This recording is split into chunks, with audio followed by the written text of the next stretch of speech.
Assalamualaikum warahmatullahi wabarakatuh. Perkenalkan, nama saya Dinda Amelia dari kelas 03 PPKN 001, di mana pada kesempatan kali ini saya ditugaskan untuk membuat satu video terkait dengan pembahasan paradigma pembelajaran berdasarkan landasan filsafat gitu. Tanpa berlama-lama, langsung saja saya masuk ke pembahasan pertama, yaitu pendekatan objektivisme, di mana dari sudut pandang realitas, pendekatan ini menganggap bahwa realitas itu bersifat tunggal atau tetap, yang mana dapat diartikan bahwa fakta tidak bisa berubah walaupun ada perbedaan pendapat. Contohnya mungkin ketika kita tinggal di bumi, bumi itu akan tetap ada sekalipun orang-orangnya itu memiliki perbedaan pendapat seperti itu. Sedangkan dari perspektif kebenaran, bahwa kebenaran itu bersifat absolut atau bisa ditemukan melalui penelitian gitu. Sedangkan dalam perspektif pengetahuan, pengetahuan itu dianggap sudah ada dan tinggal dipelajari. Oleh karena itu, ketika dalam proses belajar, guru itu menjadi sumber informasi utama, sedangkan siswa itu sebagai wadahnya atau sebagai penerima informasi begitu.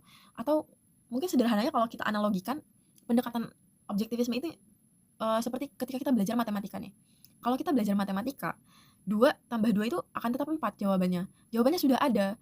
Yang bisa kita sederhanakan mungkin dalam objektivisme itu, kebenaran itu sudah ada, tinggal kita menemukannya atau mempelajarinya saja begitu. Baik, kita lanjut ke pembahasan yang kedua, yaitu pendekatan interpretivisme, di mana jika dilihat dari sudut pandang realitas, pendekatan ini menekankan bahwa realitas itu bisa berbeda tergantung pada pengalaman dan perspektif individu. Sedangkan dari sudut pandang kebenaran, bahwasanya pendekatan interpretivisme ini menekankan bahwa kebenaran itu tidak selalu tunggal. Kebenaran itu dibangun melalui interpretasi gitu.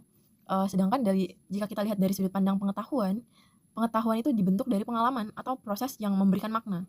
Mungkin jika kita masuk ke ranah pembelajaran, di mana ketika ada siswa belajar, berdiskusi, guru itu berperan sebagai fasilitator. Nah, itu yang dikatakan dengan pendekatan interpretivisme. Atau mungkin mudahnya ketika kita analogikan secara sederhana, kita analogikan seperti ketika kita membaca novel nih. Kita baca novel yang sama, alurnya sama, tokohnya sama, tetapi endingnya bisa berbeda tergantung sudut pandang si pembaca gitu.